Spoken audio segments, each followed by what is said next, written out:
We just do it so we can roll the open. I like the open. Here we go. You're going to hear from people, and you're going to hear what Swagoo has to say. And the first person is Baker Mayfield, who, of course, had another tough game on Sunday. Threw 3 picks in a loss to the Seahawks. He has now thrown a league-worst 11 interceptions on the season and expressed those frustrations after the game. Are you angry? Just sort of how? Yeah, we lost. I'm pretty pissed. Yeah. So you were angry at the start of this game then? I mean, geez, guys, you're like my counselor right now. No, I mean, I try and get an edge. I'm not angry. That's what he said. What does Swagoo say? The fact that they are being like his counselor means he has one. Because when you're throwing this many interceptions, you need to have a damn counselor, is what Baker is saying. The second thing is, when you listen to Baker talk to the media now, the tone has changed because he realizes next Sunday I'm going to probably throw 2 interceptions, and I don't need y'all saying a damn thing about it. He got a counselor. His swag is missing from it, right? I mean, this is the Swagoo says. You think? No one exemplified that more than he did, and the swag seems to be gone. Jeez, guys. Next up, the Vikings, who lit up the Eagles on Sunday behind a huge day from Kirk Cousins, 333 yards and 4 touchdowns. Ahead of that game, Eagles linebacker Zach Brown called Cousins probably the weakest part of the offense. Then after the loss, Brown was asked if he regretted making those comments. Do you wish maybe you didn't say what you said about Cousins? I'm here to talk about the game, not about that. Any other questions besides about Kirk Cousins? How do you think he's going to that? He did a great job there. He played good, you know. That's awesome. I mean, I can't break that. Doug Peterson sent him to the podium. Doug Peterson to the podium. That's what he said. What does Swagoo say? I say, damn, Zach. I mean, you talk about writing a check that you're behind can't cash. It's another word that's supposed to be inserted in there. And then you literally lost your check. Are you kidding me? He got fired after this, G. What the hell? Like, this is the worst. You talk about bad weeks. Gee, I've had a bad week. You've had a bad week before. Yes. That's a bad week. Yes, and what he's referring to is that he was released yesterday. Oh, so after all this happened, it's not necessarily related to those comments, but he was released yesterday. Let's talk about the Cowboys, who've had a different kind of bad week. They're 3-3 after losing to the Jets on Sunday. After the loss, Jerry Jones had this to say about the status of his coach, Jason Garrett. Quote, "I'm going to be very trite. I was a lot happier with what he had done the first 3 games than what's happened the last 3 games. But the big thing I want to say is it's not just him. This is across the board."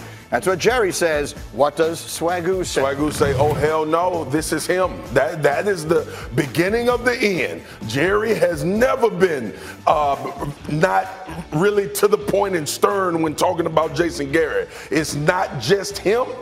Yes, it is, because you did everything to put everything around him to have success. So here we are. Here we are, Jerry. This is your moment. This is the time when people are going to say, are you going to make a decision in the best interest of the Cowboys, or do you just like Jason Garrett enough? But Jerry said, it's him.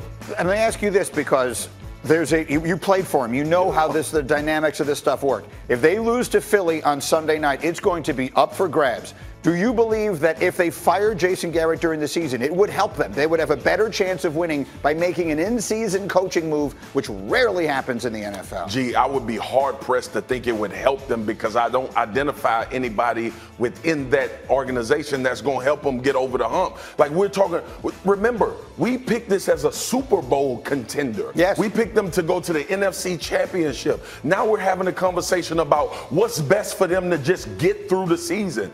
With all of that being said, Jason Garrett right now at this moment is probably the best in that situation, because he's going to buy you time to go back up a Brinks truck to Lincoln Riley. And what I will say to this too, yes, is it's not us who projected them to be in the Super Bowl. It's Jerry. It's Jerry. Who through his actions made it clear. He thinks this is a championship team. You talk about throwing actions. When you throw millions, that's action. All right, so we've got Swagoo aggravated. Let's try and cheer him up a little bit. Let's talk about LSU. Yeah, I was going to say, we're playing to Spears' greatest hits right now in the matchup of the weekend. 5th-ranked LSU knocking off number 7 Florida, 42-28. Joe Burrow continuing to make his Heisman case, completing 21 of 24 passes, 293 yards, 3 touchdowns. LSU, because of the win, climb all the way to number 2 in the AP poll. Let's take a look. And they passed Clemson and Ohio State in the process. LSU's highest ranking, by the way, since 2012. Bama sits at number 1 for the 3rd straight weekend.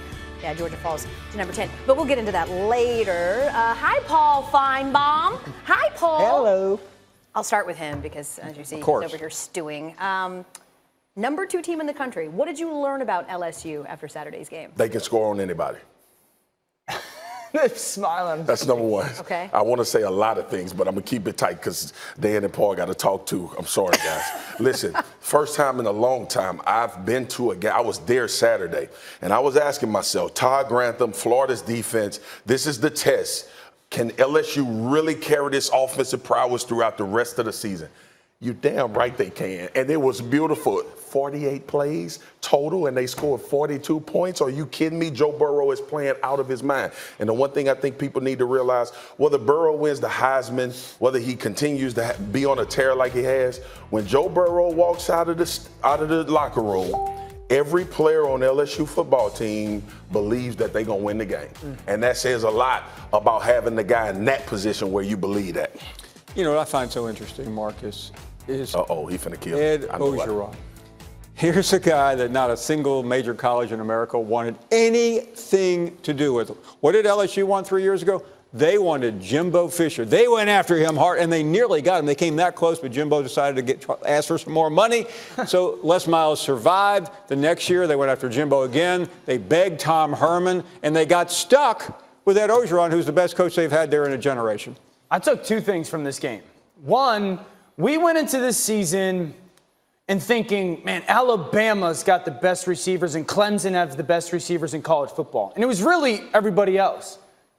Those boys from LSU wanted to have a conversation because Jefferson and Jamar Chase are as good as any duo in college football right now at wide receiver. They lead the country duo-wise in yards. And the second thing is this, and I think this is the more applicable thing.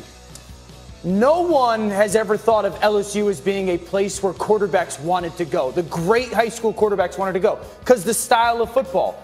I think what LSU is doing this year on offense could have impact a generation from now. Because now, as a high school quarterback, you're going to go, wait, going to LSU is cool. They want to chuck it all over the lot. And you can go and play there, play really well, learn how to play well, and then go to the NFL. Talk that talk. But here's the thing, though, recruiting aside, all anyone wants to know when it comes to the SEC West is, can LSU take down Alabama? You are correct. And Dan, I love your enthusiasm. Marcus, I know you too well. But we were here a year ago, and I don't want to rain on this parade because I love it too. But a year ago, LSU looked different. And they hosted Alabama in a 1 versus 3 matchup. And they got skunked 28-0. So until they beat Alabama, all of this generational stuff. Damn you, Finebaum. Save it. They got some trap games coming, too. I'm just saying. Save it. Damn you. LSU should be number 1 in the country right now. Until they do it, Alabama got benefit of the doubt. Sure. But for now. But for now. But you think they can. They can. He thought they shockingly, could last year, I was going to say shockingly, he thinks that they can. That's a lie. Tonight, Canada and the U.S. will square off in a CONCACAF Nations League match on ESPN 2. Do you think that America can win this one, Marcus Spears? Yeah. Coverage starts at 7:15 p.m. Eastern. Okay. I don't even know what a CONCACAF is. Is that what you're about to say? Yeah, that's what they're going to do. They're going to win. You can always see it live. What it's is it, streaming on the ESPN app. Oh, no. Still ahead, Aaron Rodgers was brilliant when it mattered last night, where the Packers' Monday night win puts them among the NFL elite. And we also have time for a little sneaky hembo with Aaron Rodgers beating the Lions last night. It begs this question: which quarterback has Rodgers beaten the most times in his career? That's the question. The answer's coming up next.